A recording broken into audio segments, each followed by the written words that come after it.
अष्टावक्र महागीता के प्रथम अध्याय का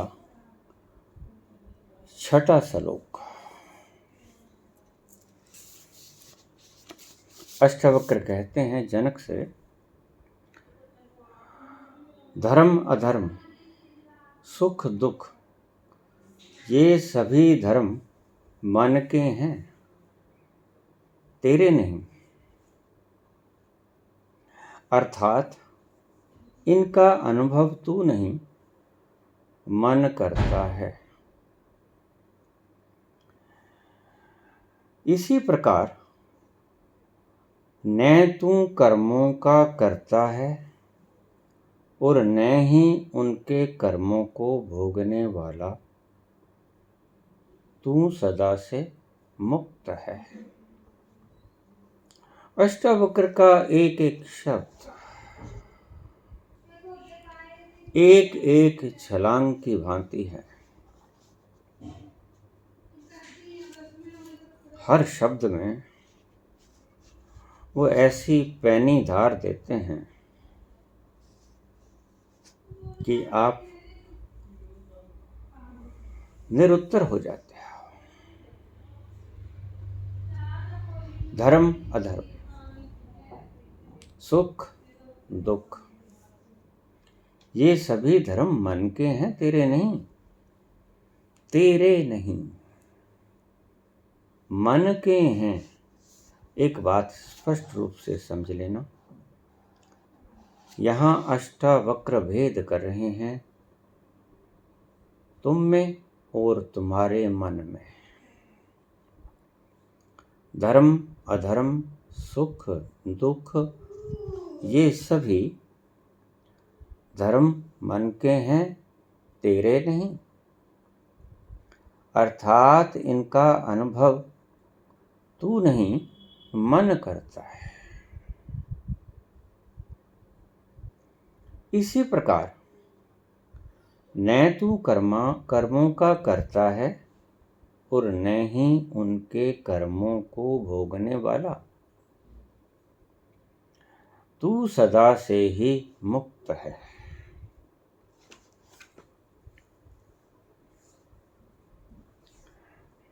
इसको एक एक शब्द को हम बड़े गहरे में जाकर विश्लेषित करेंगे।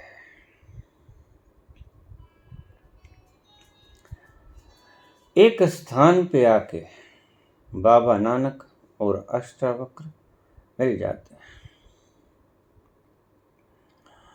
बाबा नानक सीधा बुलडोजर फेर देते हैं। बाबा कहते हैं कि तेरे हाथ वश कुछ नहीं, ये जगत उसकी लीला, जगत का द्रव्य उसका क्रिएशन, अपनी ही सामग्री से बनाई हुई खिलौने और उनसे खेल रहा ईश्वर। तुम कुछ नहीं हो।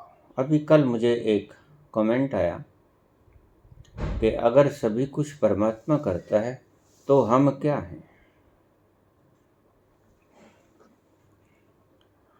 हम यंत्र हैं, इंस्ट्रूमेंट्स। हम यंत्र हैं उसकी हाथों के खिलौने, जो उसने स्वयं अपने ही हाथों से सृजन किए। धर्म अधर्म, कोई कहता है अहिंसा परमो धर्म, किसी को दुख पहुंचाना सबसे बड़ा धर्म है। कोई कहता सेवा सबसे बड़ा धर्म, किसी दुखी की सेवा करो, यह इससे बड़ा पुण्य कोई है ही नहीं, इससे बड़ा धर्म कोई है ही नहीं। कोई कहता है दान सबसे बड़ा धर्म। सभी अपने अपने ढंग से बोलते हैं। निश्चित ही ये पुण्य है और पुण्य धर्म ही हुआ करता है। और किसी को मार डालना, किसी को सजा देना, किसी को नाहक परेशान करना, किसी को दुख देना, किसी के ऊपर नाजायज अधिकार थोपना, ये अधर्म है। अधर्म का अर्थ पाप। इसलिए भगवान कृष्ण ने अपने आखिरी दोहों में कहा, परित्राणाय साधूनाम विनाशाय च दुष्कृताम, साधुओं की रक्षा के लिए अर्थात पुण्यात्माओं के लिए, विनाशाय च दुष्कृताम, बुरे कर्म करने वालों के विनाश के लिए, धर्म संस्थापनार्थाय, धर्म की प्रतिष्ठा करने के लिए, संभवामि युगे युगे, मैं युग युग में प्रकट होता हूँ। जरूरी बात नहीं है कि कृष्ण वही मोर पंख लगाए राजवेश में आपके पास आएंगे। ये वचन है उस ओशन का जिसे आप अस्तित्व कहते हैं, एग्जिस्टेंस कहते हैं। एग्जिस्टेंस कहते हैं कि जैसे जैसे धर्म की हानि होगी, अधर्म फैलता जाएगा, वैसे वैसे मैं धर्म की रक्षा के लिए, धर्म की स्थापना के लिए और अधर्म का खात्मा करने के लिए वक्त वक्त पर आता रहूंगा। अष्टावक्र कहते हैं, धर्म अधर्म, सुख दुख, ये सभी हे राजा जनक मन के स्वभाव हैं, तेरे नहीं। पहली बात तो उसने तुम्हारे मन को तुमसे अलग कर दिया। तुम मन नहीं हो। तुम्हारे शरीर के किसी अंग में दर्द हो रहा है, तुम्हारा मन किसी अशांति के कारण बेचैन है, दुखी हो, रात्रि को नींद नहीं आती, उधेड़ बुन में पड़े हो, ऐसा कैसे होगा, ऐसा कैसे होगा, हल नजर नहीं आता, सारी रात बीत जाती है, नींद नहीं आती।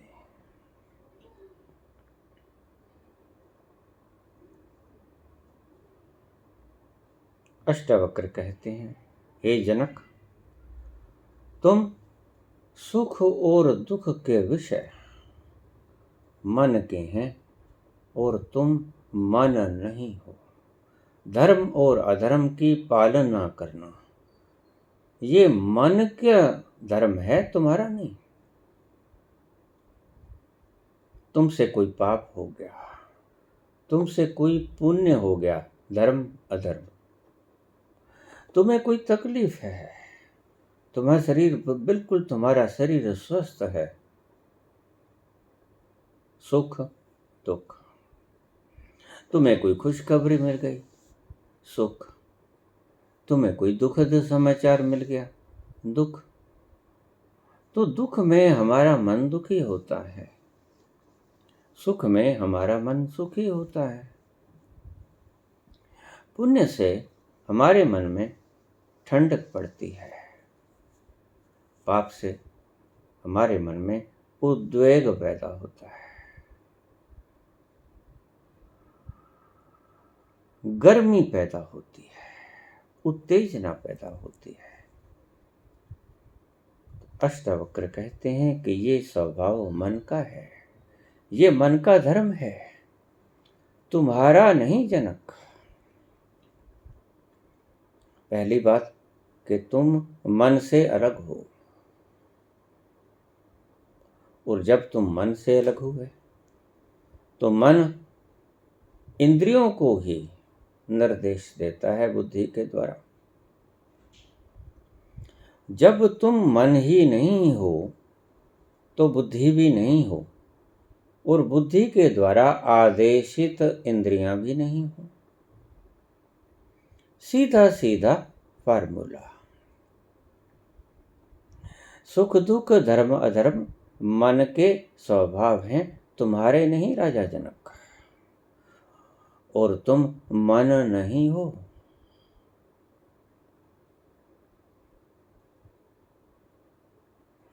मन एक बंधन है।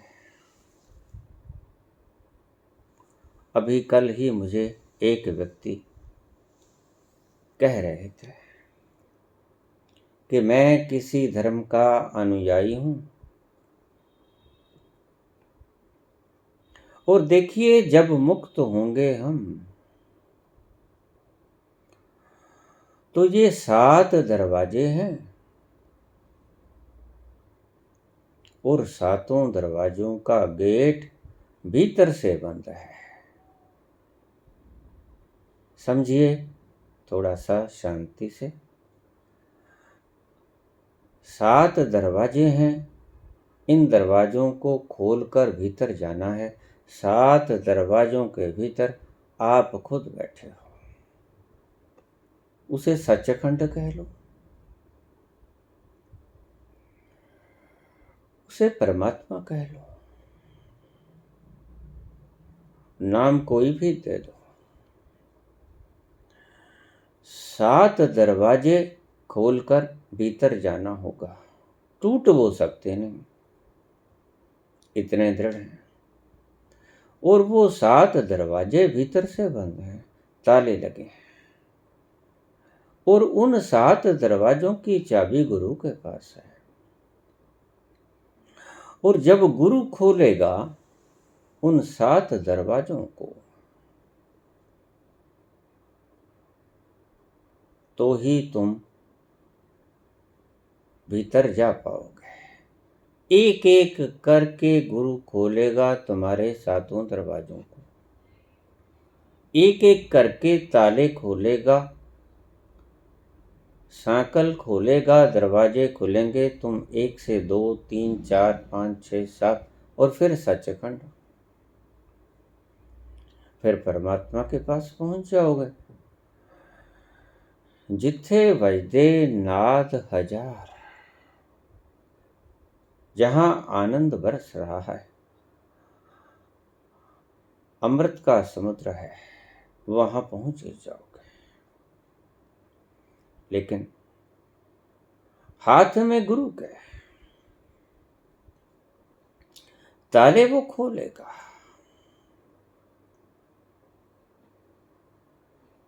मैंने कहा, मित्र तुम तो सांसारिक लोगों से भी ज्यादा बंधन में आ गए। तुम्हारे ऊपर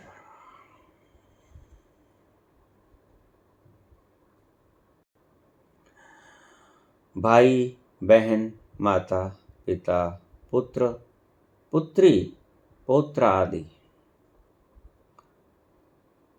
मित्र दुश्मन, इन्हीं से ही नहीं बंधे हो, समाज से भी बंधे हो। और तुमने एक और बंधन थोप लिया, वो बंधन है गुरु का। गुरु खोलेगा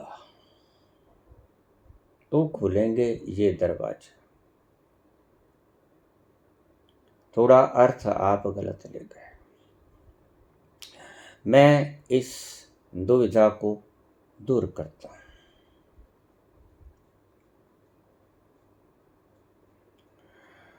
बाबा नानक जो शब्द कह रहे हैं, और गुरु गोविंद सिंह ने जो आखिरी शब्द कहे कि देहधारी को गुरु मत बना लेना,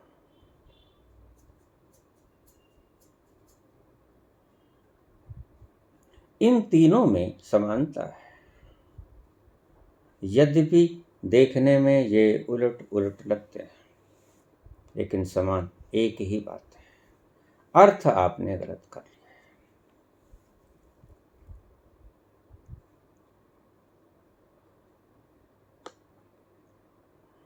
ब्राह्मणों ने हमारे शास्त्रों को संस्कृत में लिखकर हमें गुमराह किया।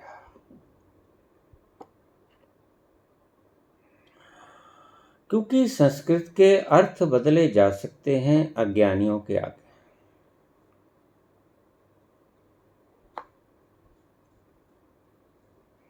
ओम पूर्णमदः पूर्णमिदं पूर्णात् पूर्णस्य पूर्णमादाय पूर्णमेवावशिष्यते।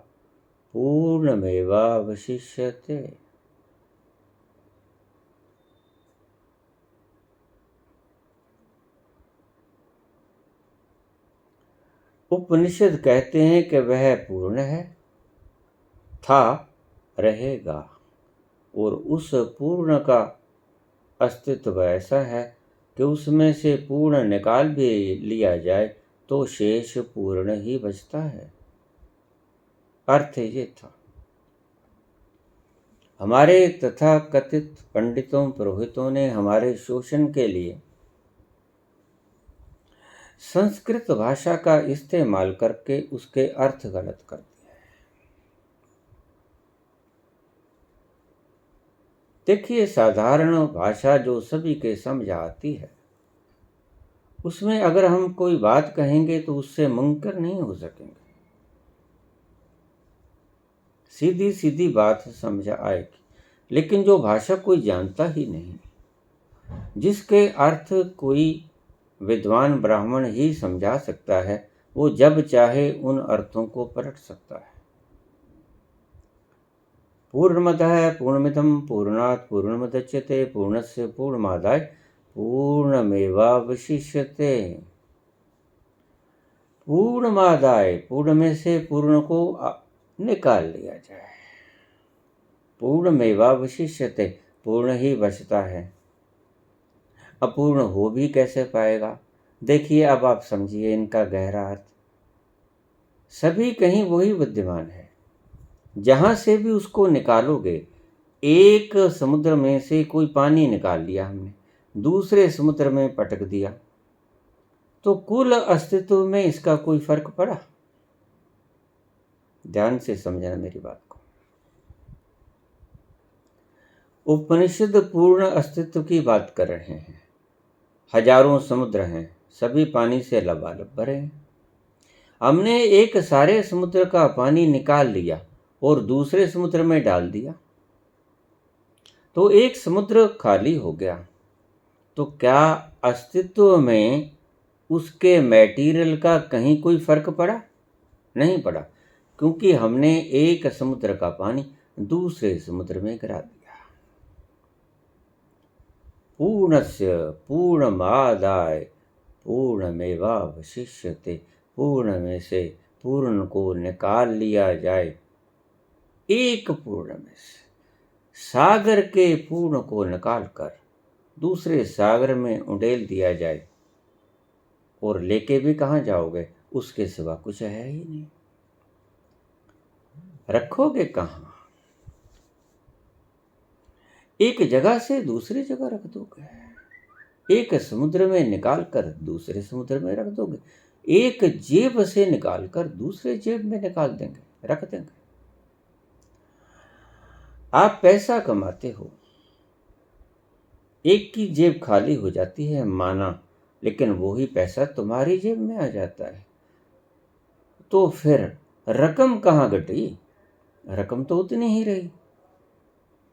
फर्क पड़ा सिर्फ, उसकी जेब खाली, आपकी जेब भर गई। पूर्णस्य पूर्णमादाय, पूर्ण में से पूर्ण को निकाल लिया जाए। पूर्णमेवावशिष्यते, पूर्ण ही शेष बचता है। और हमारे पंडितों पुरोहितों ने इस भाषा का उपयोग करके, क्योंकि ये भाषा कुछ व्यक्तियों को आती थी,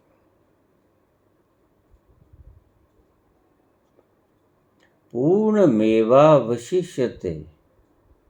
ब्राह्मण कहते हैं, पंडित पुरोहित कहते हैं कि सारा मेवा, पूर्ण मेवा वशिष्यते, हमें छोड़ जाओ, हमें दे दो, सारा माल हमें दे दो। अर्थ ये नहीं था, अर्थ का अनर्थ कर लिया गया सिर्फ भाषा को ना समझने के कारण।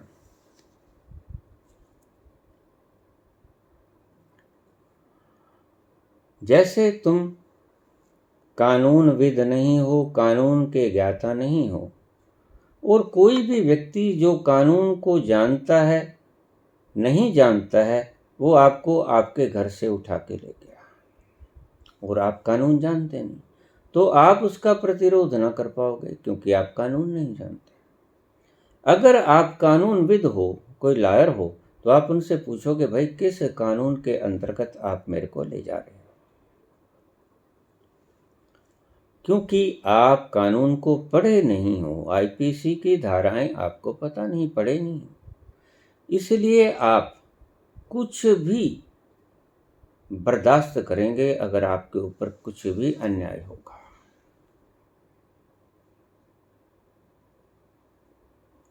अज्ञानता दुख की जननी है और अज्ञानता मूढ़ पुरुषों को आपका दुरुपयोग करने में सहायता करती है।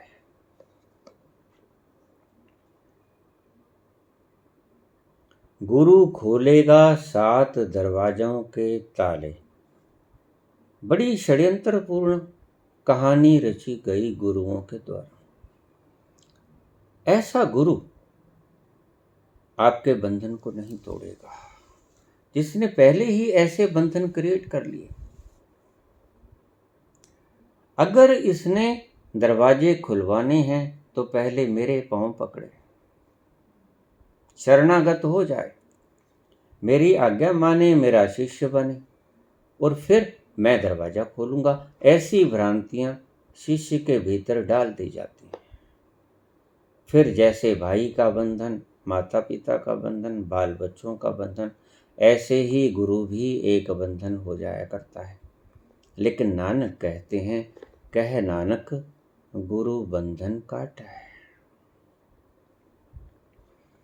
गुरु तो आपके बंधन काट देता है मोह के। गुरु तो कहता है, मात पिता बांधव सुत दारा। माता पिता, बंधु मित्र, बच्चे, धर्मपत्नी, ये सभी अंत समय दे सके ना सहारा। राम नाम तेरा तारणहारा। उसकी कृपा ही तुझे तारेगी। राम नाम तेरा तारणहारा। ना सुत, ना जननी, ना भार्या, ना पिता, कोई भी आपका सहारा नहीं होगा अंतकाल में। मात पिता बांधव सुत दारा, अंतकाल दे सके ना सहारा। राम नाम तेरा तारणहारा। उस ईश्वर कृपा जो गुरु नानक ने आखिरी शब्द बोला, गुरु प्रसाद। एक ओंकार सतनाम करता पुरख, निरभो निर्वैर अकाल मूर्त, अजूनी सैपम गुरु प्रसाद। ये सारे उसके लक्षण हैं, उसके गुण हैं। और ये मिलेंगे कैसे? वह मिलेगा कैसे? वह परम प्यारा, वह सांवरिया सी सूरत वाला, वह कमल नयन, वह मधुर मधुर वीणा की झंकार को छोड़ने वाला, बंसुरी की मदहोशी पे आपको नचाने वाला, सुर संगीत छेड़ने वाला, वो प्यारा आपको मिलेगा कैसे?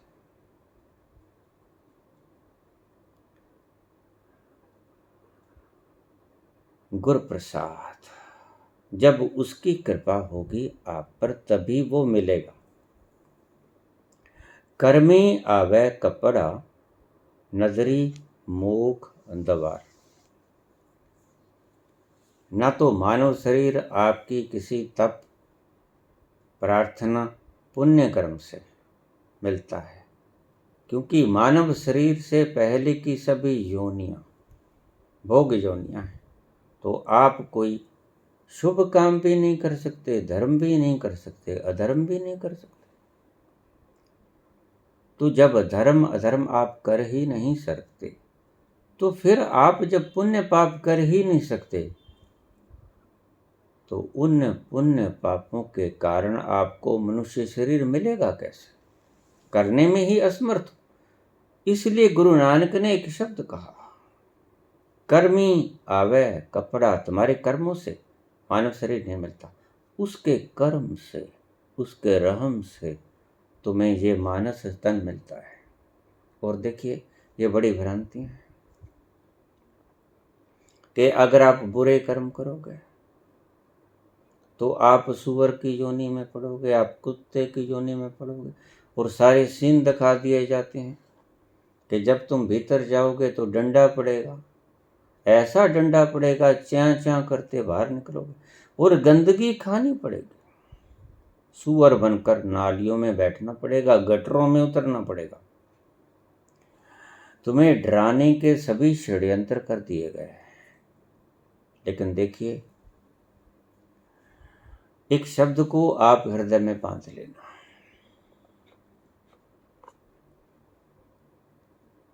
आप ईश्वर से भय मत खाना,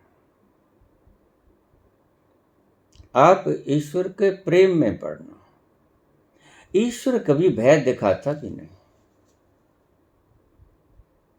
वह प्यारा ही क्या जो तुम्हें भयग्रस्त करता है। ईश्वर तुम्हें कभी भय नहीं दिखाता, इतना परम विराट होने के बावजूद भी। ईश्वर के भय से युक्त मत होना, ईश्वर के प्रेम में तल्लीन हो जाना, और उस प्रेम की तल्लीनता में ही उनकी झलकें मिलनी शुरू हो जाती हैं।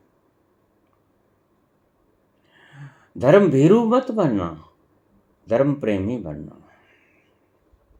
धर्म से डरना मत, धर्म से प्रेम करना। धर्म यानी ईश्वर। ईश्वर भीरू नहीं बनना तुमने, ईश्वर प्रेमी बनना है तुमने। इसलिए बड़े प्रेम से गुरु नानक कहते हैं, एक ओंकार, एक तू ही निरंकार। और यहाँ लोग ऐसे हैं जो तू शब्द को अपमानजनक शब्द से संबोधित करते हैं। उनको तू कहा नहीं, उनका पारा 400 पे गया नहीं। और तू शब्द तो बड़ा प्यार से भरा है। करुणा की देवी माँ को हम तू कहते हैं, और परम करुणा के सदा दाता, सब कुछ आपकी मांगे संपूर्ण करने वाला वो क्रिएटर, वो रचनाहारा, उसको हम तू शब्द से संबोधित करते हैं।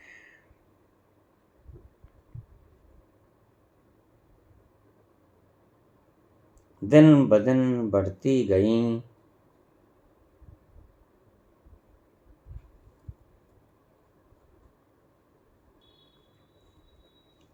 आप तो नजदीक से नजदीक तर आते गए। कैसे? आप तो नजदीक से नजदीक तर आते गए, आप नजदीक से नजदीक आते गए। कैसे आते गए? आप से फिर तुम हुए नजदीक आ गए, फिर तू का उनवा हो गए और नजदीक आ गए। तू शब्द हम परमात्मा के लिए, परम प्रेम के लिए प्रयोग करते हैं। बाकी सभी शब्द हमारे थोथे ओछे, जो आदर से भरे हुए शब्द हैं, वो हमारे प्रेम से भरे हुए शब्द नहीं होते।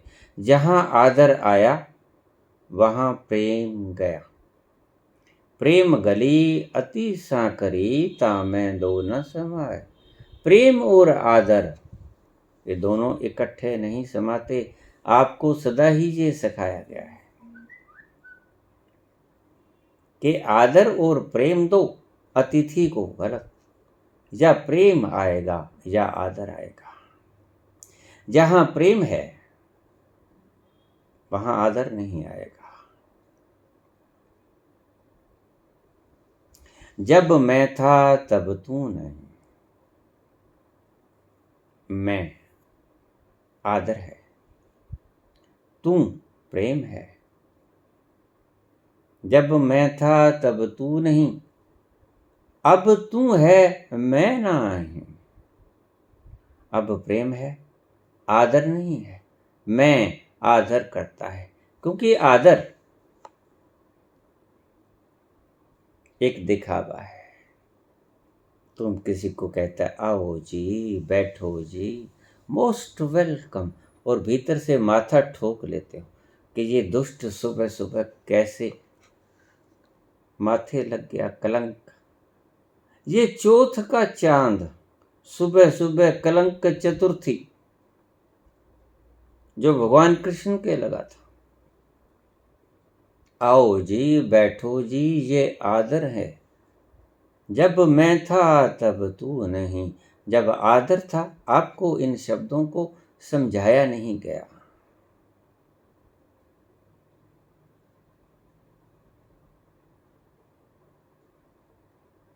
अब तू है, अब प्रेम है। मैं ना आदर नहीं है, मैं आदर देता है। प्रेम आदर नहीं देता। प्रेम तो गल वकड़ी डाल लिया करता है। प्रेम चूम लिया करता है। प्रेम समा जाया करता है। प्रेम लीन हो जाया करता है। बूंद समानी समुद्र में, ये आदर है, यह प्रेम है। प्रेम की गहरी तल्लीनता है। तुम एक मिक हो जाते हो उस प्रेमी के साथ।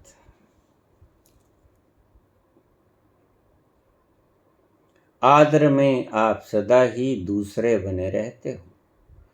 प्रेम में आप मिल जाते हो। सदो नी मैनू धी दो रांझा,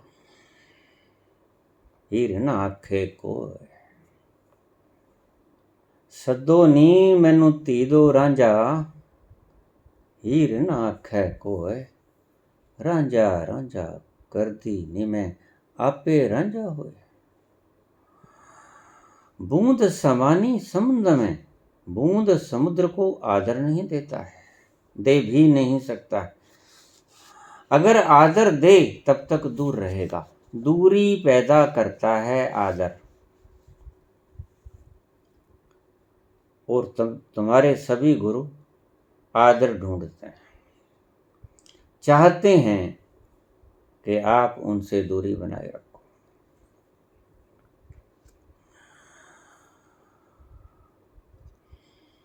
सदो नी मैनू धी दो रांझा, हीर ना आखे कोय। रांझा रांझा करदी नी मैं, आपे रांझा होए। रांझा मैं विच, मैं रांझे विच। रांझा मैं विच, मैं रांझे विच। बूंद समुद्र में समा गई और समुद्र बूंद में समा गया। रांझा मैं विच, मैं रांझे विच, गैर ख्याल न कोई। फिर दूसरा ख्याल कैसे होगा?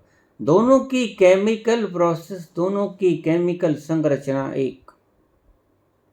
मिल जाएगा, खो जाएगा, पता ही नहीं लगेगा कौन सी बूंद किसकी। इसे कहते हैं प्रेम। जब आदर होता है तो दूरी बनी रहती है। जैसे आदर मिटा, प्रेम आया। जब मैं था तब हरि नहीं, अब हरि है मैं नाही। प्रेम गली अति सांकरी, तामें दो न समान। एक ही रहता है। अगर किसी के प्रति आपको आदर भावना जग जाए तो सावधान रहना। प्रेम खत्म हो गया। प्रेम और आदर साथ साथ नहीं रह सकते। ता मैं दो न समाही, इसका अर्थ से अनर्थ कर लिया गया। और आपको जचा, सभी मूढ़ताएं हमको जच जाती है। रांझा मैं विच, मैं रांझे विच, गैर ख्याल ना कोई, दूसरे का ख्याल आएगा ये कैसे, सब तरफ वही नजर आएगा। ओशन बूंदों का समूह है। मैं नहीं वो आप है, अपनी आप करे दिल जोई। मैं कहाँ रह गई, वही हो गया। बूंद की समर्था कितनी समुद्र के मुकाबले में, औकात कितनी समुद्र के मुकाबले में। मैं नहीं वो आप है, अपनी आप करे दिल जोई। खुद ही अपनी परवाह करे, खुद ही अपना दिल लगाए।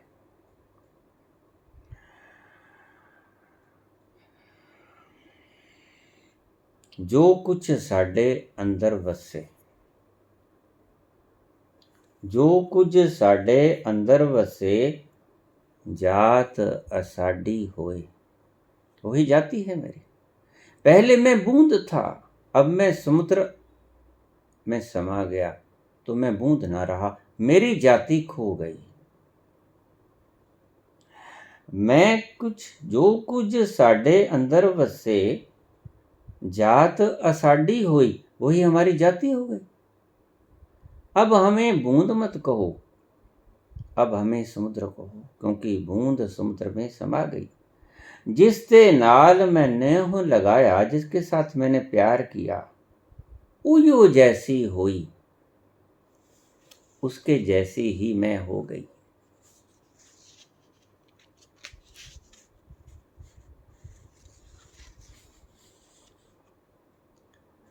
मुझे हीर कोई ना कहे, मुझे बूंद कोई ना कहे, मुझे समुद्र कहे, मुझे हीर कोई ना कहे, मुझे रांझा कहे, मेरी जात वो ही हो गई जिसमें मैं समा गई। मैं समुद्र में समा गई तो मैं समुद्र हो गई। प्रेम के लम्हों में तुम दो नहीं बचते।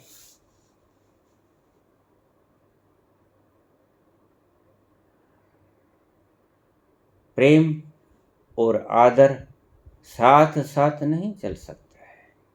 जब तक आदर है तब तक प्रेम नहीं। प्रेम दूरी खत्म करता है, आदर दूरी पैदा करता है।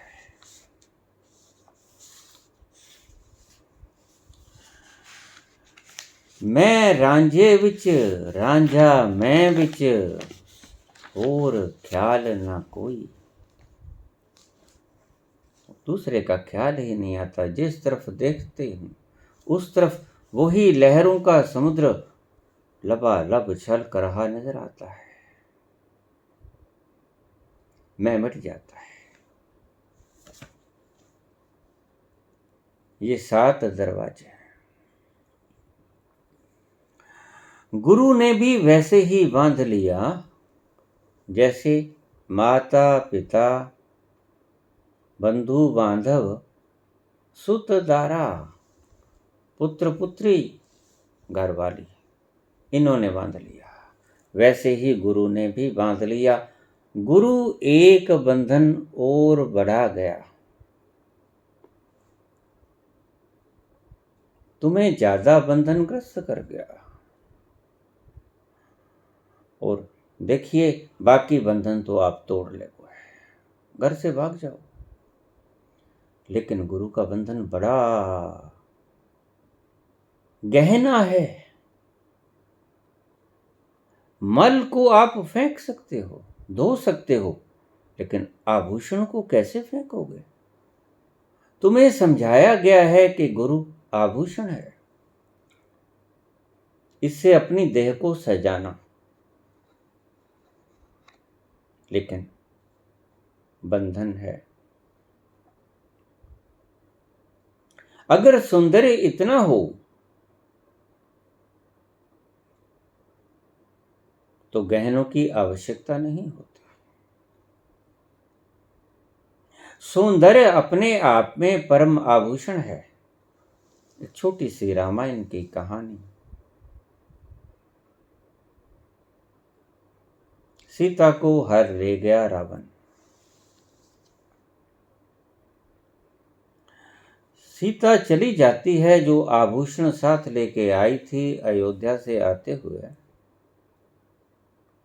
वो फेंके चले जाती है और पुकार किए जाती है कि यहां से जब मेरे पति देव गुजरें तो उन्हें बता देना कि सीता अपने जे गहने गिरा के गई है, इस मार्ग से गई है, और ये रावण, पापी रावण, मुझे मेरी इच्छा के बिना अपहृत करके ले जा रहा है।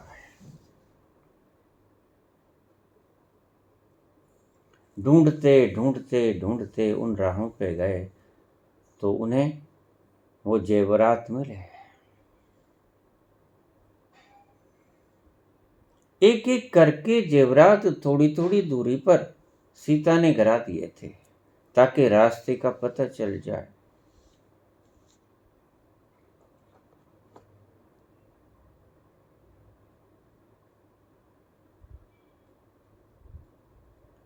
राम पूछते हैं, भैया जरा पहचानो तो।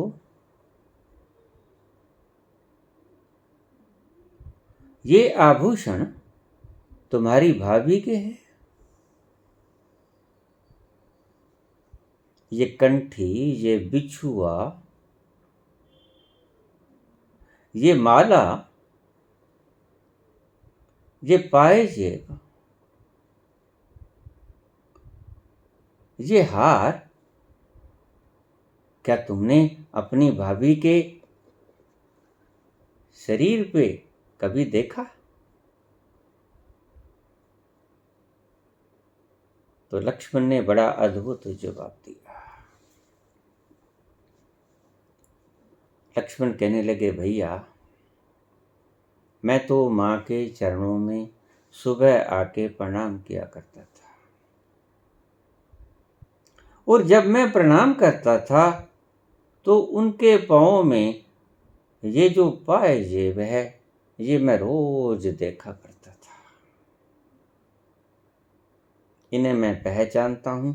हाँ, ये माता की है।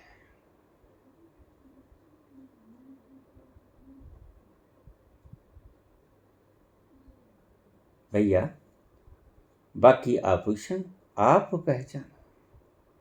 मैंने तो माता के पाँव के सिवा कभी ताका नहीं, ना जेवरात, ना गल की कंठी, ना बिछुआ, ना हार,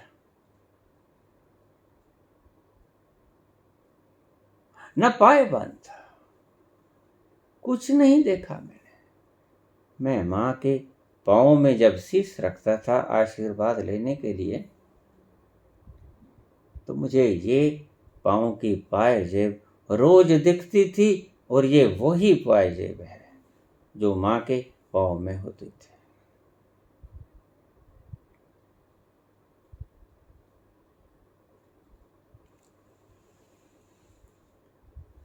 लक्ष्मण ने पूछा, भैया क्या बाकी गहनों को आप नहीं पहचान पाते?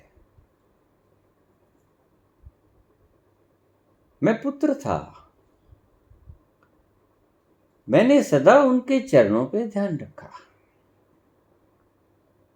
क्या आप बाकी के गहने, ये कंठी, ये माला, ये पाबंद, ये बाजूबंद, ये बिछुआ, ये आपने नहीं देखा? ये हार आपने नहीं देखा? तो राम चुप हो गए। राम ने कोई जवाब नहीं दिया। जवाब मैं दे देता हूं आपको।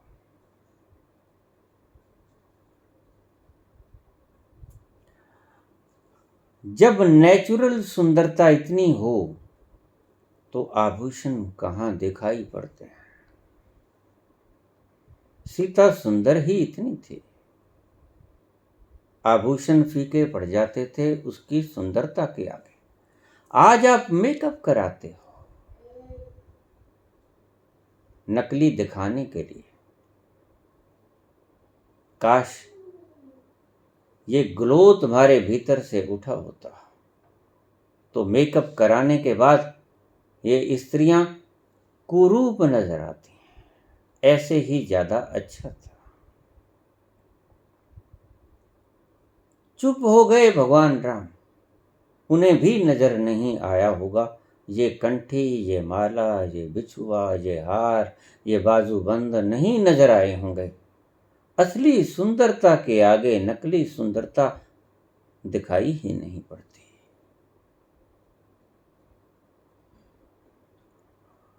जितनी कुरूप स्त्री होगी उतना ही उसका गहना दिखाई पड़ेगा, रूप तो है नहीं। कंपैरेटिव वस्तु ही हमें दिखाई पड़ती है, इसलिए हम मेकअप करा लेते हैं। इन कंपैरिजन हम सुंदर लगे।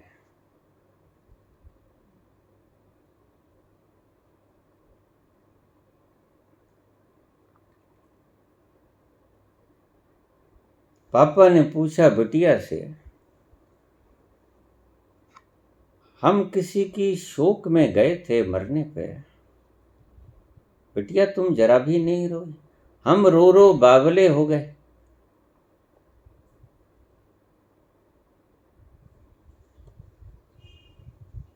बिटिया बोली, पिताजी अभी ताजा ताजा 4,000 लगा के आई, मेकअप खराब हो जाता।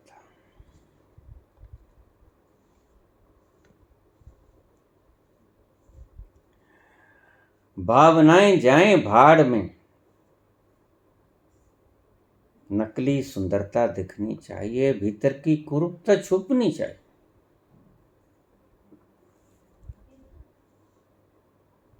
बंधन है,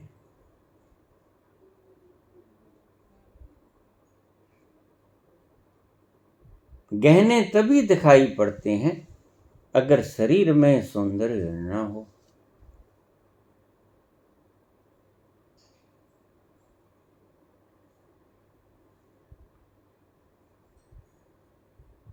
बांधता है गुरु तो गुरु भी एक बंधन और हो गया, फिर आप बाकी के बंधन तोड़ोगे और फिर गुरु का बंधन तोड़ोगे। इसलिए मैंने एक प्रवचन में पहले ही बोला कि आखिरी बंधन गुरु, ये तोड़ना बड़ा मुश्किल है। नहीं टूटा गौतम से, महावीर के अनन्य भक्ति में पड़ गए, वो बहुत अथाह प्रेम में हो गए। महावीर ने देखा खतरा है, यह श्रावक सेवा भी बहुत करता है और मेरे मोह में भी बहुत मोहपाश में बंध गया है, ये मुक्त कैसा होगा।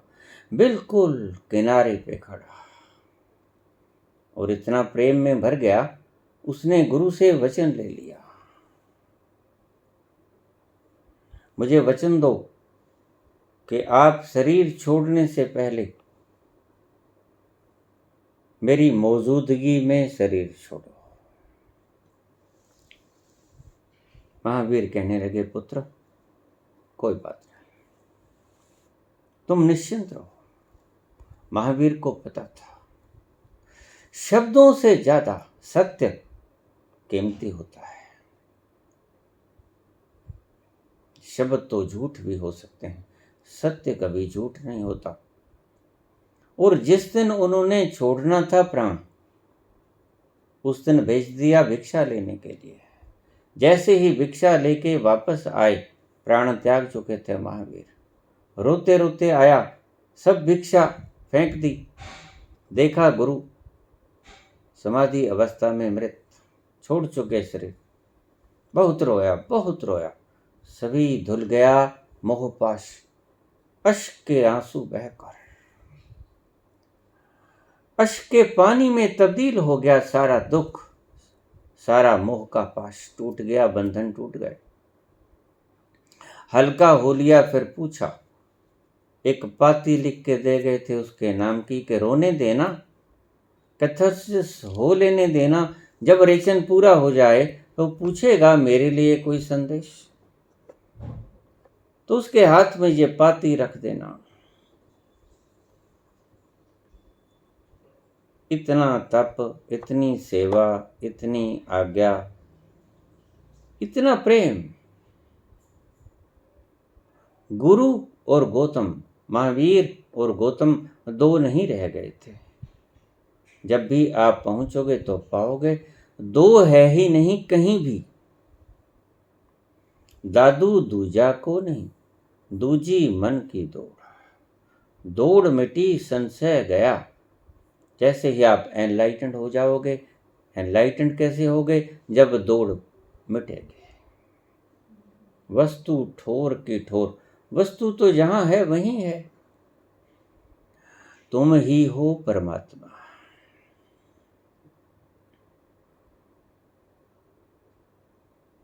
तुम्हें कहीं ढूंढने की आवश्यकता नहीं। कबीर कहते हैं तुम्हारे कुंडल में कस्तूरी। तुम मूर्ख हो जो बन बन ढूंढे फिर रहे हो। कस्तूरी कुंडल बसै, मृग ढूंढे बन माह। ऐसे घट में पीव हैं, मूर्ख जाने ना। मूर्ख मत बनो, अपने भीतर ही उतरो, बन बन में मत भटको। आए, रोया, बहुत रोया, पूछा मेरे लिए कोई अंतिम संदेश। पाती थमा दी गई, पाती पढ़ी। लिखे थे 4 शब्द। गौतम, मेरे मोहपाश में फंसे तुम बिल्कुल किनारे पे खड़े हो। उठो, छलांग लगाओ, तुम पहुंचे ही हुए हो। मेरे मोहपाश के कारण अंतिम बाधा शेष रह गई है। छलांग ले लो, जंप। और गौतम ने जंप लिया और एकाकार हो गया उस अस्तित्व के साथ, बूंद समानी समुद्र में। मोह तोड़ दिया करता है। आखिरी वक्त में शिष्य गुरु का कितना अच्छा हो। अगर पहले ही से ही बंधन न बनाओ। गुरु ऐसा होना चाहिए जो आपको बंधन करने की चेष्टा ना करे। ये 7 ताले भीतर से बंद, देखिए षड्यंत्र। ताले लगे, गुरु जब खोलेगा तो तुम प्रवेश कर पाओगे। सचखंड में तुम्हारी उंगली पकड़ेगा। भीतर गुरु बैठा, भीतर खोलेगा, एक एक 7 खोलेगा। तुम्हारी कोई पेश नहीं। चाबी गुरु के पास है। तुम गुरु के चरणों से मोह में पड़ जाओगे और मुक्त ना हो पाओगे। ये आखिरी बंधन और सबसे बड़ा बंधन और सबसे गहरा बंधन। व्यापारियों ने इसे व्यापार का सूत्र बना लिया। गुरु कैसा होना चाहिए? जो आपको मार्गदर्शन तो दे। ध्यान से समझ लेना इस व्याख्या को। जो आपको मार्गदर्शन तो दे, सही सही, बांधे ना। बंधन ना दे, मार्गदर्शन दे। गुरु अगर ऐसा हो तो आप गुरु के पाश में नहीं बंधोगे। लेकिन यहां तो षड्यंत्र पूर्वक आपको बांधा जाता है। प्री नियोजित, पूर्व नियोजित ढंग से आपको बांधने के सारे उपाय किए जाते हैं कि तुम किसी न किसी रूप में बंध जाओ। जो है सभी कुछ गुरु का है। मेरी दृष्टि में अगर गुरु गोविंद सिंह जी को जाते जाते ये वक्त कहना पड़ा ये शब्द, गुरु मान्यो ग्रंथ और जीवत गुरु को गुरु मत बनाना, क्योंकि जीवत गुरु आपको कभी भी भागने नहीं देगा और पग पग पे बदल जाएगा और सब कोशिश करेगा कि आप उसके बंधन से मत छूटो। संख्या घटेगी अगर आप छोड़ के जाओगे, लेकिन शास्त्र आपको कम से कम रोकेगा तो नहीं। अगर जाते हो तो शास्त्र रोकेगा नहीं, आपको आवाज नहीं लगाएगा कि वापस आ जाओ। जीवत गुरु आपको रोकेगा, वापस बुला लेगा, आपको बंधनों में और लोभ और भय दिखा के आपको बांधेगा। जैसे दोनों बातें एक ही हैं। अगर आप गहरे में देखो, ब्राह्मणों ने भय दिखाया और लोभ दिखाया, ऐसे गुरु भी भय दिखाते हैं कि देखिए चाबी गुरु के पास, और लोभ दिखाते हैं कि गुरु को मानोगे गुरु ही है। गुरुर ब्रह्मा गुरुर विष्णु गुरुर्देवो महेश्वर, गुरुर साक्षात पार ब्रह्म तस्मै श्री गुरुवे नमः। सभी कुछ गुरु है और गुरु के चरण पकड़ लो और कुछ मत करो, और गुरु जब द्वार खोलेगा तब खोलेगा। इसका अर्थ क्या था अभी बाद में समझाऊंगा। हम शब्द लें धर्म अधर्म दुख सुख, सभी मन के धर्म हैं। दुख मन को होता है, सुख मन को होता है। अच्छी खबर मिल गई मन सुखी हो गया, बुरी खबर मिल गई मन दुखी हो गया। धर्म अधर्म, आपने पुण्य कर दिया वो आपने किया, आपने पाप किया वो आपने किया। लेकिन ये तो बिल्कुल आपकी जमीन खींच रहे हैं आपके पांव के तले से अष्टावक्र। ये कहते हैं धर्म अधर्म सुख दुख, ये सभी धर्म तुम्हारे नहीं, तुम्हारे मन के हैं। अर्थात इनका अनुभव तू नहीं, मन करता है। फिर तू कौन? तू मन से अलग, और मन और इंद्रियों से अलग, मन इंद्रियों और बुद्धि से अलग। तू, तेरा अस्तित्व मन और इंद्रियों के अस्तित्व से परे। इसी प्रकार न तू कर्मों का करता है, कुछ नहीं करता। अष्टावक्र कहते हैं ना तू करता है और ना तू कुछ कर सकता है। यही बाबा नानक बोलते हैं। तेरे बस में कुछ नहीं, सभी कुछ उस मालिक सृष्टा के बस में है। तेरे बस में कुछ नहीं।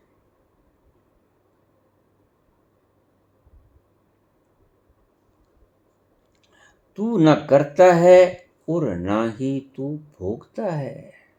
दोनों बातें, वो ये नहीं करता तू है, और भोगता तू नहीं है।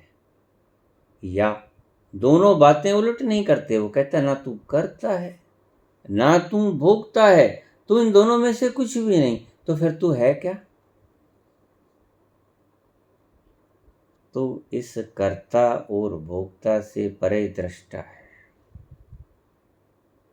ये मन जो अनुभव करता है सुख दुख मान अपमान,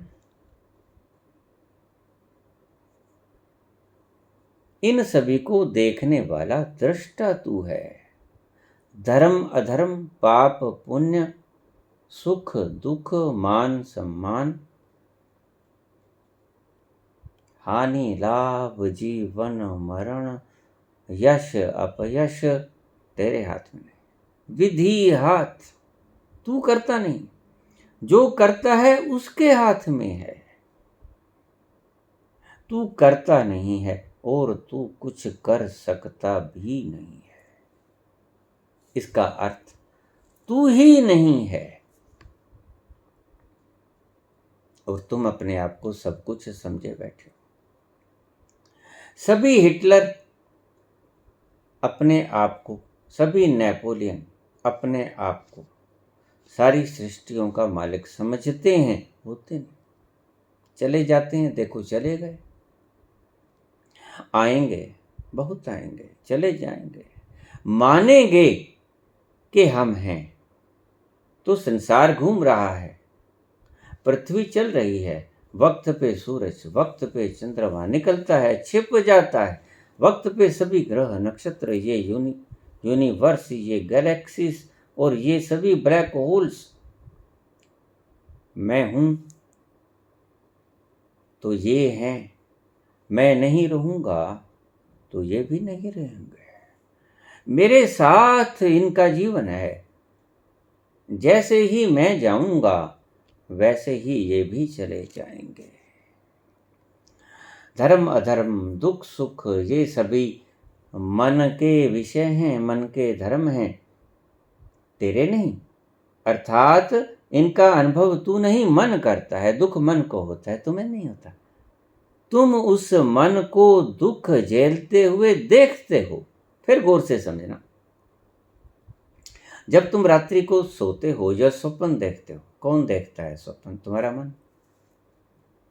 स्वप्न मन के पर्दे पे चलता है, देखता कौन है? तुम देखते हो। चलता है स्वप्न मन के पर्दे पर, मन के पर्दे पर चलते हुए देखते तुम हो, देखने वाले तुम हो, दृष्टा तुम हो। ऐसे ही तुम सुख को देखते हो जैसे तुम सपने को देखते हो, ऐसे ही तुम दुख को देखते हो जैसे तुम सपने को देखते हो, ऐसे ही तुम पुण्य को देखते हो, ऐसे ही तुम पाप को देखते हो। और उस पुण्य पाप से होते हुए पीड़ा, दुख, खुशी झूम उठते हो, और दुख में तुम रोते हो, चिल्लाते हो, हाय हाय करते हो, और सुख में तुम खुश होते हो, नाचते हो, फुदकते हो। लेकिन इन सारी क्रियाओं का असली देखने वाला साक्षी तुम हो, तुम हो। तभी ऋषि कहते हैं अहम ब्रह्मास्मि, अनल हक, एम आत्म ब्रह्म, एको ब्रह्म द्वितीयो नास्ति। इसी प्रकार न तो तू कर्मों का करता है, तू करता नहीं है। क्योंकि जब तू दृष्टा है तो दो काम एकदम से कैसे होंगे? जो देखने वाला है अगर वो कर्म करने में लग गया तो उसका दृष्टापन समाप्त हो गया। इस गहरी बात को फिर से ठीक से समझ लेना।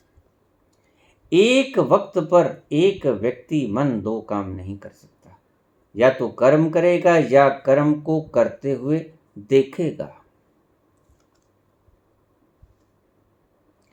तुम क्योंकि दृष्टा हो इसलिए इंद्रियों और मन के द्वारा किए गए, बुद्धि के द्वारा किए गए कर्मों को बराबर देखते हो।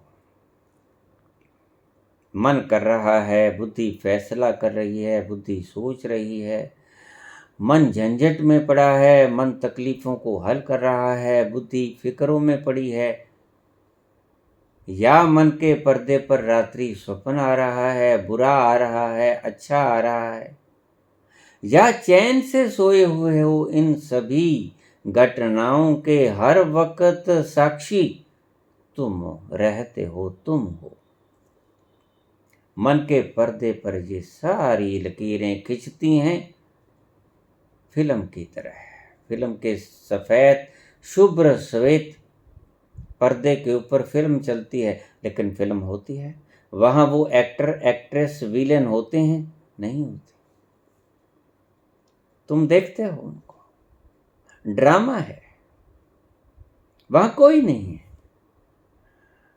उन तरंगायित रंगों से परिपूर्ण तरंगों को आप हटा दोगे, पीछे से प्रोजेक्टर को आप खींच लोगे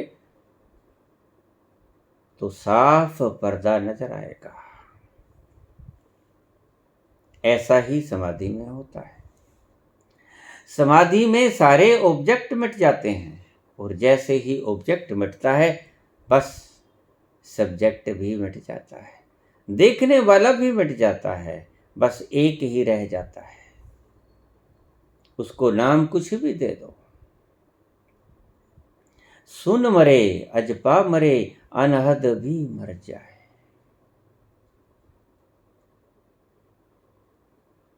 एक ही रह जाता है, उसको दृष्टा कह लो, उसको ईश्वर कह लो, उसको अस्तित्व कह लो, वहगुरु कह लो, अल्लाह कह लो, राम कह लो, रहीम कह लो, गॉड कह लो, कुछ भी कह लो, एक ही बचता है। वही तुम्हारे सभी कर्मों का साक्षी है और वही करता है, वही भुगता है। तुम्हारे द्वारा करता है, तुम्हारे द्वारा भोगता है, क्योंकि दृष्टा है। और ये खेल है क्योंकि तुम्हारे करने के कर्मों के दुख का भी वो साक्षी है, ज्वालाओं का भी वो साक्षी है, ठंडी हवाओं का भी वो साक्षी है। उस तक ना कोई दुख पहुंचता है ना कोई सुख पहुंचता है। बहुत गहरे अर्थ हैं। अष्टावक्र के अर्थ इतने साफ नहीं कि आप आराम से समझ लो, यद्यपि मैं बहुत आपको सरल करके समझा रहा हूं। ईश्वर, जैसे मैंने कल जवाब दिया कि अगर सभी कुछ परमात्मा करता है तो मनुष्य क्या है, मैंने कहा यंत्र। कर्म उसके, जैसे तुम अपने हाथ से कर्म करते हो, आदेश कौन देता है? तुम क्या कहते हो? अरे हाथ उठ जाओ, या हाथ उठ जाता है। कर्म किसने किया बताओ? हाथ ने किया। हाथ परतंत्र है, कर्म आज्ञा देने वाले ने किया। अगर कमांडर कहता है पीछे मुड़, सेना पीछे मुड़ेगी। आगे बढ़, सेना आगे बढ़ेगी। कर्म किसने किया? कमांडर ने।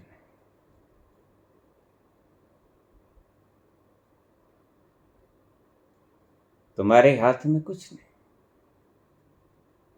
तुम्हारे भीतर जो ऊर्जा है उसके द्वारा ईश्वर तुम्हें कमांड करता है, ऐसा करो, ऐसा करो, ऐसा करो। वो फिर ऐसा क्यों करता है? उसकी मर्जी। उसकी मर्जी है भाई, खेल है। उसके लिए कोई करुण गाथा नहीं है, तुम्हारे लिए करुण गाथा है। क्यों किया भगवान ने ऐसा? क्यों किया? क्या जरूरत थी? ना बनाता। अभी पीछे एक पुत्री का फोन आया कि गुरुजी, अगर ईश्वर न बनाता,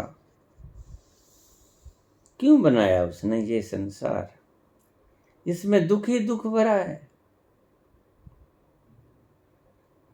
क्यों पैदा की उसने ये सृष्टि जिसमें दुख ही दुख भरा है? मैंने कहा मैं पूछूंगा जाके।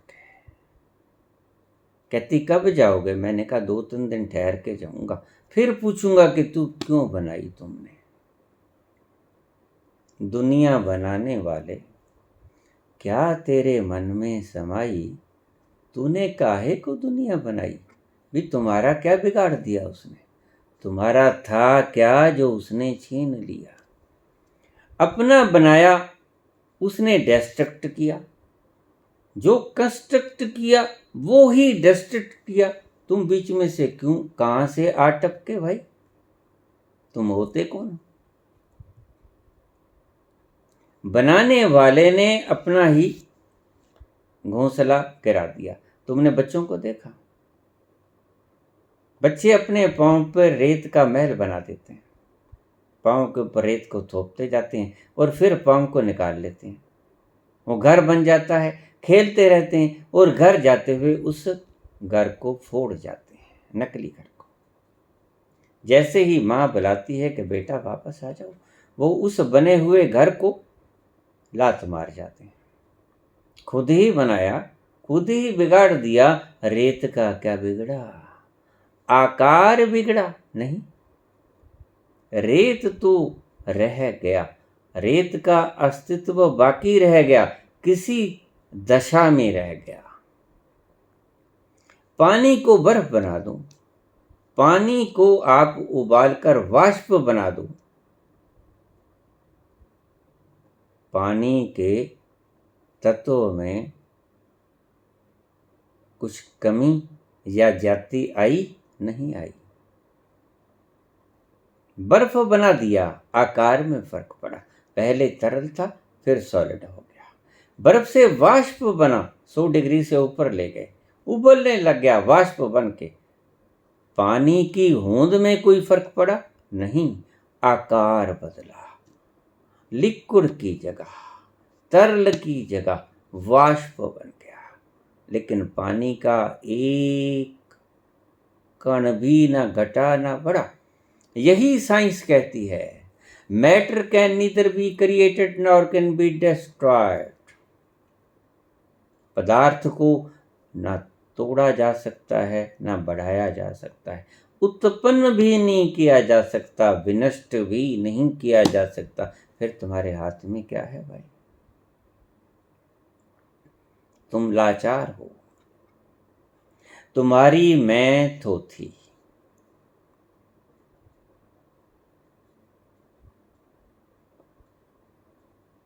तुम्हारी मैं तो थी, तुम्हारा कुछ नहीं है। सोच के देखना, तुम्हारा कुछ है? कुछ नहीं। तुम कहोगे हमारा है, इतना सोना है, इतने पैसे हैं, इतनी जमीन जायदाद है, इतने मकान दुकान हैं, इतने प्लाट, इतने बंगले, इतनी कारें, कहाँ है? तुम्हारे नहीं हैं, ये मैटर के हैं, तुम्हारे कहाँ है? तुमने तो अपनी मलकियत थोप ली है, जमीन जमीन के मालिक है, तुम उसके मालिक नहीं। दो मालिक कैसे हो सकते? पानी पानी का मालिक है, तुम उसके मालिक कैसे हो? उससे अपनी प्यास बुझा लो, इतना ही काफी है, मोर देन सफिशिएंट। उस पानी का उपयोग करके आप शुष्क गले को आर्द्रत कर लो, उपयोग कर लो और उस बनाने वाले का धन्यवाद करो। लेकिन तुम उपयोग की जगह क्या करते हो? अधिकार, मलकियत। पानी से गले की प्यास बुझा के प्राणों की तृप्ति देकर आप धन्यवाद करने के बजाय क्या कहते हो? अधिकार कर लेते हो। इस पानी पर अधिकार मेरा, तुम्हारा किसी चीज पे अधिकार नहीं। ना तुम मालिक हो, ना तुम मालिक थे, ना तुम मालिक रहोगे। बिछ जाओगे जमीन पर, कहाँ रहोगे मालिक? पैदा नहीं हुए थे, कौन था मालिक? ये लकीरों के ऊपर नाम किसके लिखे थे? किसी अन्य के। आज तुम्हारे लिखे हैं और कल किसी और के होंगे।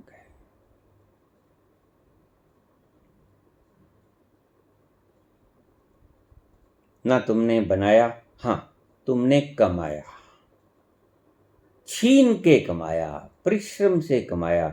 लेकिन जिसके द्वारा कमाया, शरीर के द्वारा कमाया, मेहनत करके, श्रम करके, बुद्धि के द्वारा कमाया, जुगाड़ लगा के, प्लान करके, लेकिन बनाया तो फिर भी नहीं, कमाया। पापा बाज न होवे कट्ठी मोया संग न जाए। अगर तुम्हारी होती तो मरने के बाद तुम्हारे साथ जाते, तुम्हारी नहीं। तुमने कमाई है, इसका उपयोग कर लो, साथ नहीं जाएगी, इसका उपयोग कर लो। ये तुम्हारे उपयोग के लिए दाता ने, ईश्वर ने, सृष्टा ने क्रिएट की हैं, बनाई। ना तुम इसे विनष्ट कर सकते हो, न तुम्हारे में इसको पैदा करने की काबिलियत है। इसलिए तुम इनके मालिक नहीं हो। तुम अगर मालिक बनते हो तो झूठे हो। यही कहते हैं अष्टावक्र। इसी प्रकार न तू कर्मों का करता है और न ही उनके कर्मों का फल भोगने वाला भोगता है। तू क्या है? तू वो है जो तू गुरु बनाता फिरता है। जिस काम के लिए, किस काम के लिए तू गुरु बनाता है? मुक्त होने के लिए। और वह गुरु ही तुम्हारे गले की फांस बन जाता है। 7 कमरे बंद कर लिए गुरु ने, भीतर से ताले लगा लिए। गुरु चाहेगा तो मुक्त हो, गुरु न चाहेगा तो दरवाजा नहीं खोलेगा। गुरु की आज्ञा के बिना कुछ नहीं होगा, इसलिए तुम्हें गुरु के पांव पकड़ने होंगे। ये तुम्हें गुलाम बना रहे हैं। सभी बंधन तो थे तुम्हारे मोह के कारण, तुम्हारी वासनाओं के कारण। गुरु ने एक और बंधन खड़ा कर लिया। अब मुझे इस बात का जवाब देना कि तुम्हें बांधता कौन है? तुम्हारी वासनाएं तुम्हें बांधती हैं।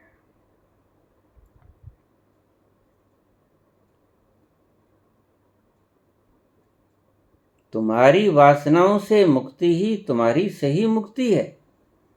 और अगर तुमने गुरु को भी एक वासना का हिस्सा बना लिया तो वो भी तुम्हारे लिए बंधन का हिस्सा बन जाएगा। कबीर बैठे शिष्यों से पढ़ा रहे थे। एक गऊ का मालिक गले में रस्सी और हाथ में पकड़े चले जा रहा था।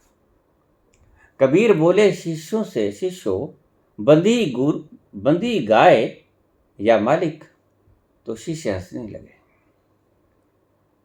कहते, गुरु जी, ये कोई पूछने वाली बात है और ये कोई बताने जैसी बात है? ये प्रश्न ही नहीं, स्पष्ट दिखता है आंखों से। वो कहता है, पुत्र जरा सोच के बताओ। गुरु बांधता है और तुम्हें बंधन से युक्त कर लेता है, और वो मोहपाश इतना प्यारा है कि तुम तोड़ भी नहीं पाते। इसलिए सबसे मुश्किल होता है गुरु का बंधन तोड़ लेना। इसको बनाना ही मत, शुरू से सावधान हो जाना। अन्यथा महावीर ने तो मसला हल कर भी लिया। आपके तथा कथित गुरु ये मसला हल भी ना कर पाएंगे, क्योंकि बंधा था गौतम खुद, महावीर ने नहीं बांधा था। यहां गुरु बांध रहे हैं, यहां रस्सी मालिक के हाथ में है। उसके पास गए, शिष्य कहने लगे, गुरु जी, निश्चित ही गाय बंधी है।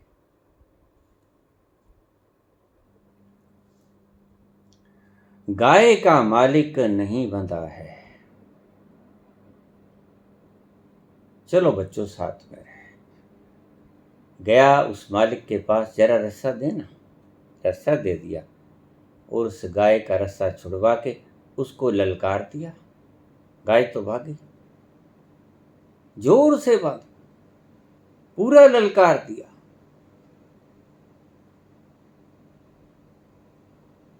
डर गई गाय, चाहती थी मुक्त होना, रस्सा था कारण, भाग नहीं सकती थी। पीछे पीछे मालिक भागा। हाय मेरी गाय, हाय मेरी गाय, मेरी गाय, पकड़ो इसको कोई, मेरी गाय। हंसने लगे कबीर। बच्चों, कौन बंधा?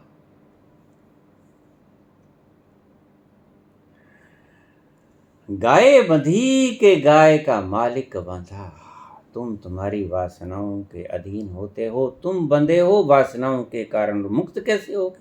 वही फार्मूला जिसके कारण तुम बंधे हो।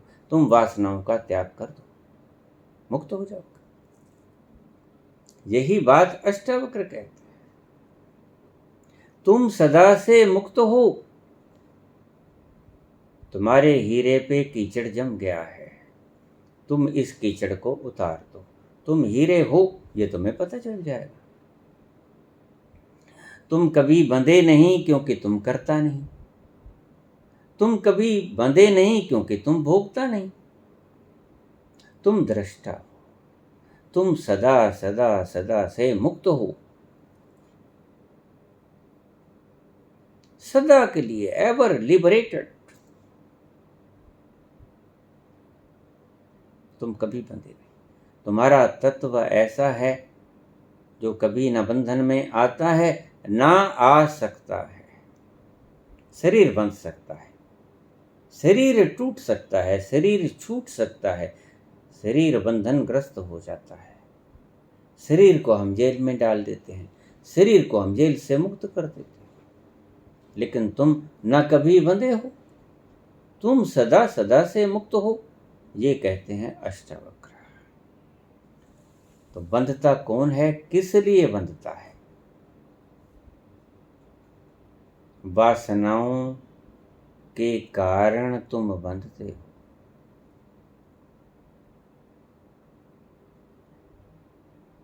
और बंधन तोड़ोगे काहे के? वासनाओं के।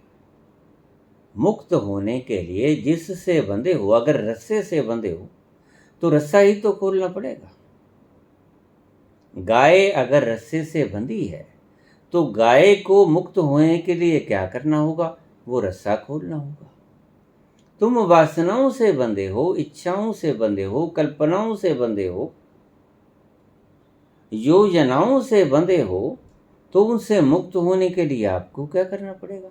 वासनाएं त्याग करनी होंगी, योजनाएं त्याग करनी होंगी, कल्पनाएं त्याग करनी होंगी।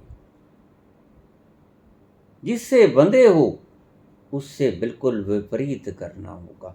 जो बंधन का कारक है उस बंधन को तोड़ना होगा। काज एंड इफेक्ट, यही बुद्ध ने कहा। बुद्ध कहते हर कर्म के पीछे उस कर्म का कारण होता है। तुम बंधे हो, उसका कोई कारण है। वो कारण है वो अविद्या। बुद्ध ने कहा कि अविद्या कारण है तुम्हारे बंधन का। जब तुम्हारी अविद्या नष्ट हो जाएगी तो तुम्हारा बंधन भी समाप्त हो जाएगा। तुम मुक्त तो सदा से हो। आड़े आती है अविद्या, यानी तुम सोए हुए हो, स्वप्न देख रहे हो,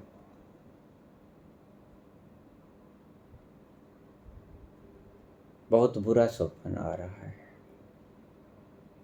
आपने कुछ ऐसा कर दिया कि आपको दंड मिलने जा रहा है। स्वप्न में बड़े रोते हो, चिल्लाते हो, उन बंधनों को तोड़ने की चेष्टा करते हो।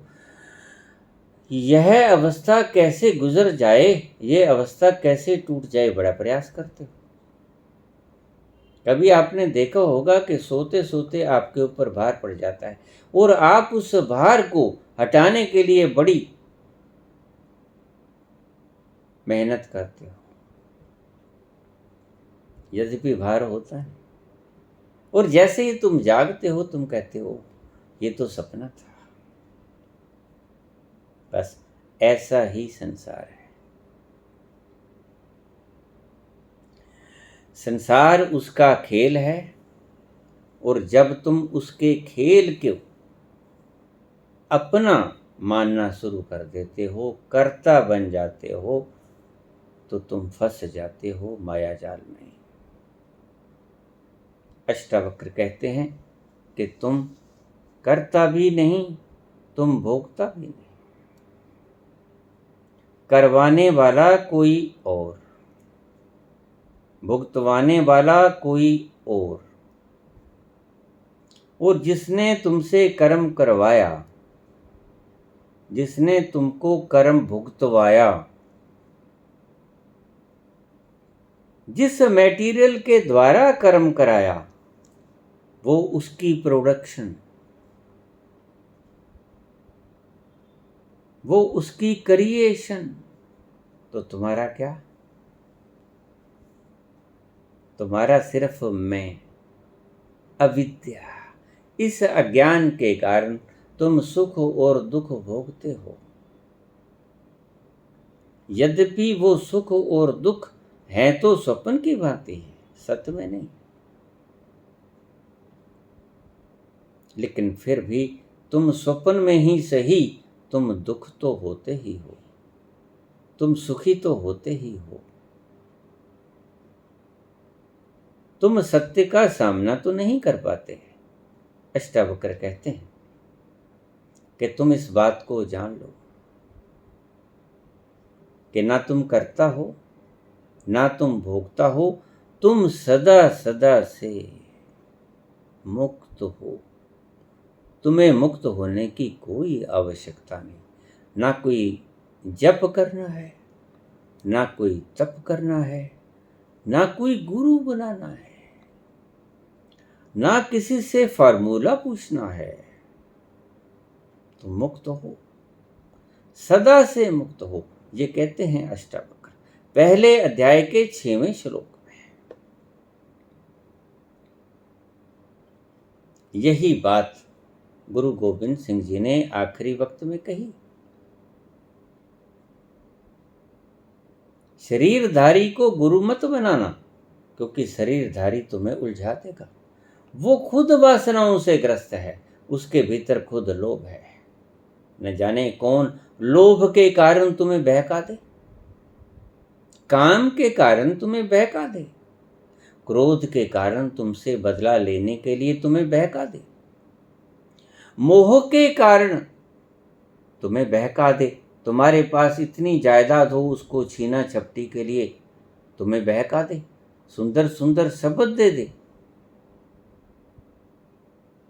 या मुझे मान मिले, मुझे सम्मान मिले, मैं सबसे बड़ा प्रदर्शित हूँ, मेरा नाम अमर रहे, इस कारण से बहका दे। कारण कोई भी हो, लेकिन गुरु बांधता है। जीवत गुरु बांधता है, अष्टावक्र के हिसाब से। क्योंकि जब हमें रोग ही नहीं है तो दवा किस चीज की। जब तुम्हें कोई रोग ही नहीं है, दवा काहे की मांगते हो। दवा की जरूरत ही नहीं है। तुम्हें स्वप्न आ रहा है, च्वांगत से सुबह सुबह उठे,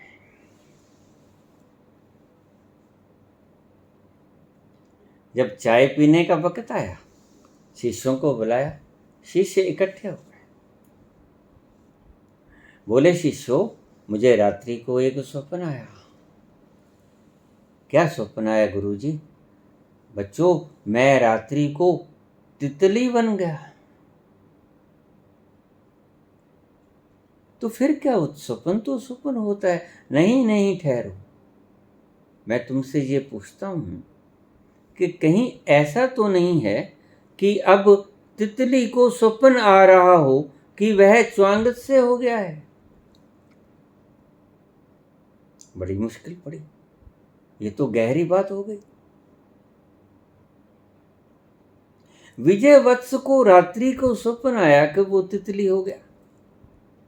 कहीं ऐसा तो नहीं कि अब तितली को स्वप्न आ रहा हो कि तितली विजय वत्स हो गई है, प्रवचन कर रही। तुम्हें पक्का भरोसा है कि तुम मुझे सुन रहे हो? कल्पना तो नहीं? जरा आंखें मल के देखो, स्वप्न तो नहीं देख रहे हो?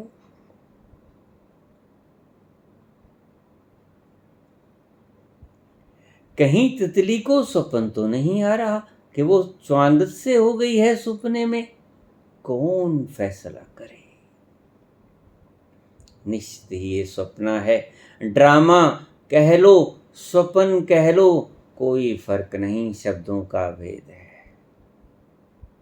क्योंकि तुम्हारा इसमें कुछ भी नहीं। ड्रामा में भी तुम्हारा कुछ नहीं होता पात्र के अलावा। तुम उसके कर्मों के खेल के एक पात्र, और पात्र कुछ नहीं हुआ करता, क्योंकि पात्र की अपनी मर्जी नहीं होती। और जब तुम्हारी मर्जी ही नहीं, फिर कौन बंधा और कौन मुक्त हुआ? ना कोई बंधा है, ना कोई मुक्त हुआ है। तुम बीमार ही नहीं हो। इसलिए एक शब्द मैंने पिछले प्रवचनों में बोला कि बुढ़ापा अभिशाप नहीं, वरदान है। क्यों?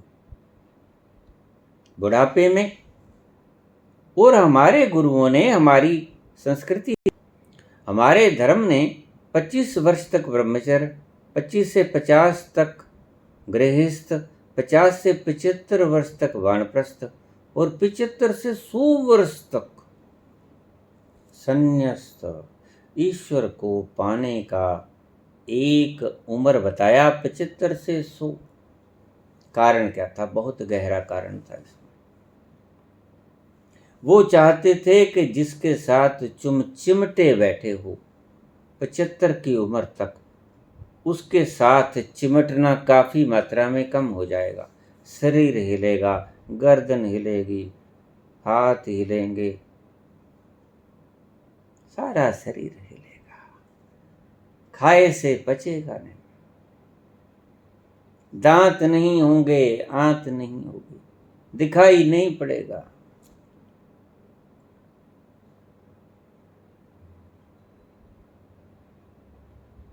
कांपने लगोगे। उस अवस्था में एक छोटा सा काम कर लेना। शरीर में दर्द होगा, तुम देखना दर्द किसे हो रहा है? तुम्हें हो रहा है या शरीर के किसी हिस्से में हो रहा है? शरीर कप रहा है। इसलिए मैंने क्रिया योग आपको बताया, ज़्यादा से ज़्यादा करो। जब क्रिया योग ज़्यादा करोगे, फर्श पे पड़ी धूल ज़्यादा उठेगी और तुम्हारे चेतन से निकलेगी, तो तुम कंपोगे, क्योंकि भीतर मृत्यु ही मृत्यु तुमने भर रखी है। मृत्यु का भय, वो ही तो बाहर निकलेगा। मृत्यु का भय तुम्हें कपाएगा, तुम सूखे पत्ते की तरह कपोगे। उस वक्त सावधान हो जाना। ये कौन कंप रहा है? अगर इस कंपन के भीतर एक क्षण के लिए भी तुम जाग गए, तो वो झलक तुम्हें सतोरी की तरह आग ले जाएगी। बस मेरा कुल फॉर्मूला यही है। जाग जाओ तुम इस कंपते हुए शरीर के प्रति, इस बोलते हुए मुख के प्रति, इन देखती हुई आंखों के प्रति, इन सुनते हुए कानों के प्रति। अगर तुम सर्व इंद्रियों के कार्य करते हुए साक्षी बन जाओ, एक घड़ी, एक क्षण के लिए, घड़ी तो बहुत दूर होती है, क्षण मात्र के लिए तुम साक्षी हो जाओ, तो वो झलक, स्तोरी की झलक आपको राह दिखा जाएगी। क्यों? ये कौन कांप रहा है? ये मैं तो नहीं, क्योंकि मैं तो सितर हूं, मैं तो अटल हूं। मुझे जरा भी कंपन नहीं, मुझे जरा भी भय नहीं, मुझे जरा भी राग, द्वेष, दुख, भय नहीं है। मैं इन सभी चीजों का दर्शक हूं, मैं इन सभी चीजों का दृष्टा हूं। एक क्षण के लिए भी अगर आपको ऐसा अनुभव में आ जाए, तो आप धन्यवादी हो। आपकी राह आगे की आसान हो जाएगी। मार्ग दिख जाएगा, बंद नहीं है गली, आगे रास्ता है, आगे सड़क है। बस उसे मैं कहता हूं सतोरी की झलक। वो सतोरी की झलक आपको रास्ता दिखा देगी, और जो रास्ता आपने चमक के, बिजली की चमक के भीतर अपनी आंखों से निहार लिया, उसको आप नज़रअंदाज भी नहीं कर सकोगे, क्योंकि आपने खुद की आंखों से देखा है।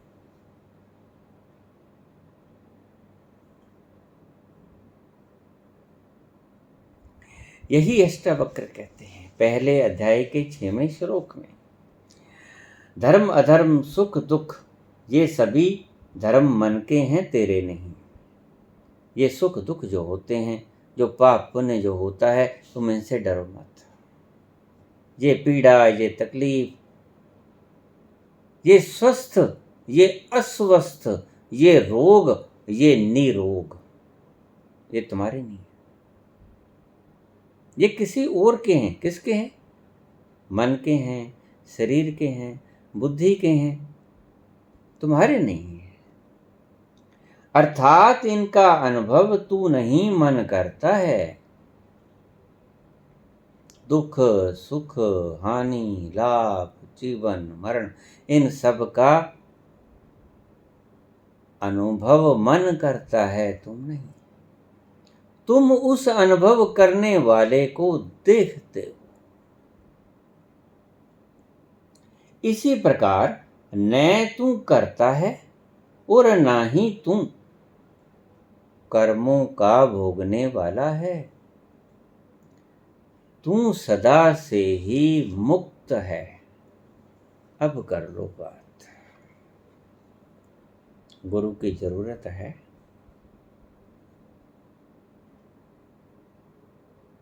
नहीं।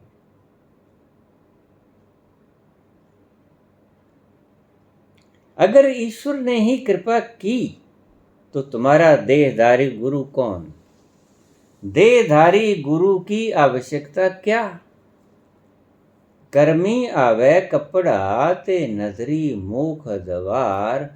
उसकी कृपा से ही तुम्हें मानव शरीर मिलेगा और उसकी नजर से ही तुम मुक्त हो गए। तो बीच में ये गुरु काहे फंसा रखा है? गुरु को हटा दो। गुरु को हटा दो। यही शब्द आखिर में गुरु गोविंद सिंह ने कहा। गुरु की कोई आवश्यकता नहीं। यही शब्द कृष्णामूर्ति ने कहा।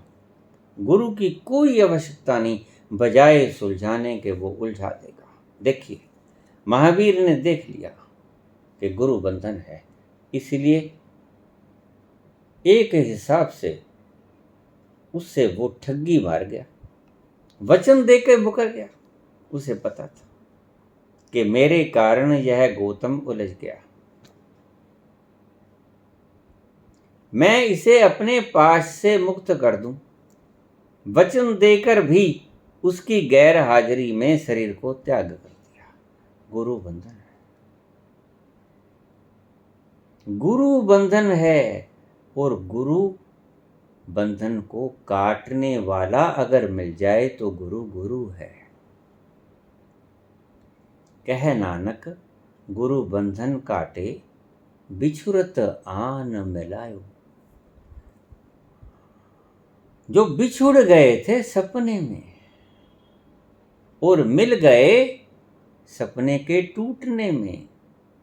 जो बिछुड़ गए थे जब तुम सो गए थे, स्वप्न देख रहे थे, और जो मिल गए जब तुम जाग के आंखें खोल ली के ओ ये तो स्वप्न था। बस इतनी सी बात है। तभी बुल्ले शाह कहते हैं, बुलिया रब दा की पाना। बुलिया रब दा की पाना, इधरों पुटना ते उधर लाना। मत चिपक जाना इन गुरुओं से, ये तुम्हारा बढ़ता बना देंगे। गुरु कौन? गुरु वो जो एक बार आपको मार्ग बता दे, चिपटे ना, न तुम्हें न तुम उसके साथ, न चिपटने दे, न खुद का ऐसा इंतजामात करे जो कि तुम गुरु के साथ चिमट जाओ। और देखिए ये प्रलोभन, गुरु द्वार खोलेगा साथ। गुरु मरते वक्त आपको सचखंड उंगली पकड़ के लेके जाएगा। ये सब खुद से चिपकाने के प्रयास मात्र हैं। जैसे ब्राह्मणों ने भय दिखाया, लोभ दिए, ये दो ही फॉर्मूले। भय दिखाया, अगर ऐसा करोगे तो कुंभी पाक में, अगर ऐसा करोगे तो फलाने नरक में, इसमें करोगे उसमें उसमें उसमें, नरकों के नाम बना दिए। और अगर पुण्य करोगे तो झरने मिलेंगे शराब के, अप्सराएं नाचेंगी, लोभ दिया गया।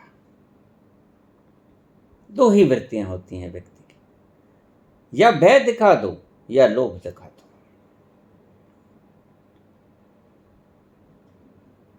ये गुरु आपको भय दिखाती है। देखिए, चाबी मेरे हाथ, मैं नहीं खोलूंगा तो तुम खोल नहीं पाओगे। टूटते वो है नहीं, भीतर से बंद है, और मैं भीतर बैठा, गुरु भीतर बैठा। सभी शास्त्र कहते हैं गुरु भीतर बैठा। गुरु भीतर से खोलेगा, दरवाजा खुलेगा तो तुम्हारी एंट्रेंस भीतर होगी। तुम्हें गुलाम बनाया गया बड़े दुष्टाना ढंग से, और तुम समझे नहीं इन चालों को, ना गुरुओं की चालों को समझे, ना राजनीतिक की चालों को समझे। तुम फंस गए। इसीलिए रोज कहते हो, पापा मैं फिर से इस धरती पे नहीं आना चाहती। ठीक कहते। इन दुष्टों ने तुम्हारा जीना हराम कर दिया, नहीं तो जीवन बड़ा सुंदर है। बड़े प्यार से इसको छोड़ा जा सकता है, जैसे कबीर ने छोड़ दिया। ज्यों की त्यों धर दी नीचे दरिया, बड़े जतन से ओढ़ी थी। बड़े प्यार से इसको हटाया जा सकता है, समझा दिया जाए, आराम से छोड़ दो इसको। कोई मंत्र नहीं जपवाया रामकृष्ण परमहंस ने, कोई मंत्र नहीं जपवाया कृष्णामूर्ति ने।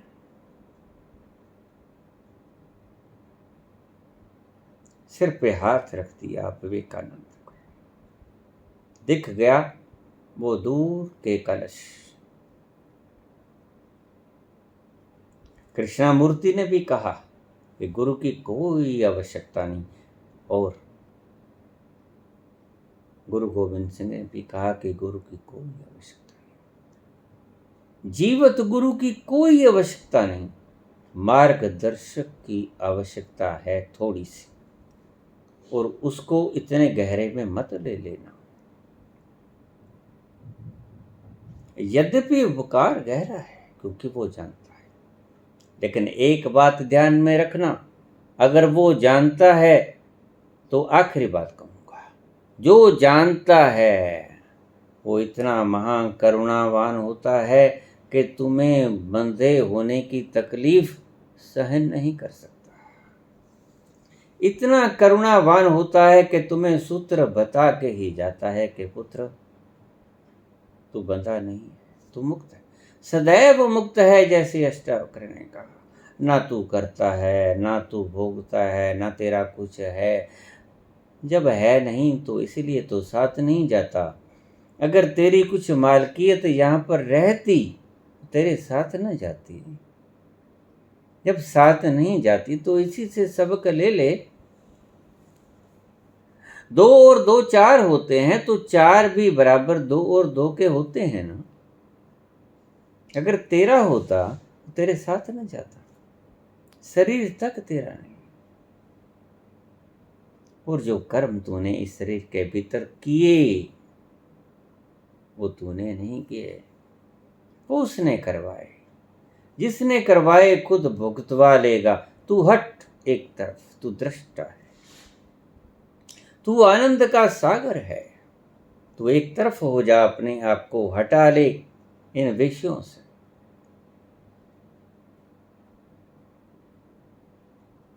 तू सदैव मुक्त है। अष्टावक्र ये कहते हैं कि तू कभी बंधा ही नहीं।